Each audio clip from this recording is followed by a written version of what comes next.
महापुरुषांना अभिवादन करून दिल्ली या ठिकाणी जंतर मंतर या ठिकाणी झालेल्या विद्यार्थ्यांवर अमानुष हल्ल्याचा आज मी जाहीर निषेध करतो। वास्तविक पाहता बारामती शहरामध्ये तालुक्यातनं विद्यार्थ्यांची चळवळ खूप मोठ्या प्रमाणात आहे, पण आज या भिगवण चौकामध्ये आंदोलन होताना ठराविक जे लोकशाही प्रति ज्यांच्या संवेदना जागा आहेत ती जात माणसं या ठिकाणी दिसत आहेत। मला याच्याहून एक नामदेव ढसाळ्यांची एक काव्य आठवते ते सांगतो। रक्ताने पेटलेल्या गणेश सूर्यांनो, नामदेव ढसाळ साहेबांनी सांगितलेल्या रक्ताने पेटलेल्या गणेश सूर्यांनो, आणि त्यांचाच वाक्य या देशामध्ये त्याचा अर्थ खरा होताना दिसत आहे। मला तुम्ही सांगा, आजपर्यंत या देशामध्ये ज्या ज्यावेळेस काय चुकीच्या काही घटना घडल्या, ज्या ज्यावेळेस अन्याय अत्याचार झाला, त्यावेळेस विद्यार्थ्यांनी हातामध्ये आंदोलन घेतलं, सर्वसामान्य हातामध्ये आंदोलन घेतलं आणि ती सरकार पाडण्याचं काम केलं। ज्यांना आपण डोक्यावर बसवलं त्याच आपल्या तिथंच बसून तिथं आपल्या डोक्यावर लाथा मारत आहेत। म्हणून जी जुलमी माणसं आहेत त्या जुलमी माणसांना पाडण्याचं आणि बाहेर काढण्याचं एक सत्ता परिवर्तन चालू झालेलं आहे।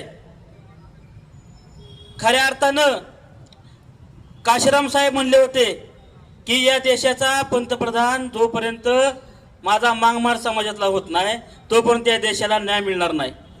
आणि त्या खऱ्या अर्थाने इथला जो शोषित आहे, वंचित आहे, श्रमिक आहे, वर्षानुवर्ष ज्यांच्यावर अन्याय झालेला आहे, आज ती माणसं या ठिकाणी आंदोलन करताना दिसतात। काशीराम साहेबांचं स्वप्न पूर्ण होताना दिसतंय। मी खऱ्या अर्थाने सांगतो, मला काशीराम साहेबांचे विचार खूप आवडतात।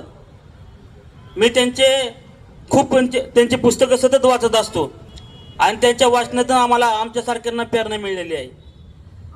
डॉक्टर बाबासाहेब आंबेडकर एका जातीचा आवाज नाही, काशीराम साहेब एका मुवमेंटचा आवाज नाही, हे सर्व बहुजन समाजाचा आवाज आहे, एक बहुजन मुवमेंटचा आवाज आहे। आणि या मुवमेंटचा आवाज आता आपल्या दिल्लीमध्ये उठताना दिसतोय। ज्या जंतर मंतरवर जे विद्यार्थी आंदोलन करतात, काय त्यांची मागणी, काय त्यांच्या मागणीचा अर्थ आहे की ज्या नीट परीक्षेत ज्या पेपर फुटी झाले होते त्यामध्ये काय ज्या विद्यार्थ्यांनी आत्महत्या केल्या होत्या, ज्यांच्या घरच्यांना दुःख झालं होतं, तो जो शिक्षण मंत्री, त्या शिक्षण मंत्र्यांना राजीनामा दिला पाहिजे। एक छोटीशी मागणी पण या सरकारकडनं पूर्ण होत नाही। आणि म्हणून माझ्या मित्रांनो, आपल्या विचाराचं सरकार त्या ठिकाणी आणावं लागेल, आपली माणसं त्या ठिकाणी बसावं लागतात। जोपर्यंत आजपर्यंत आपण रस्त्याच्या लढाई लढत आहोत, आता आपली माणसं आपण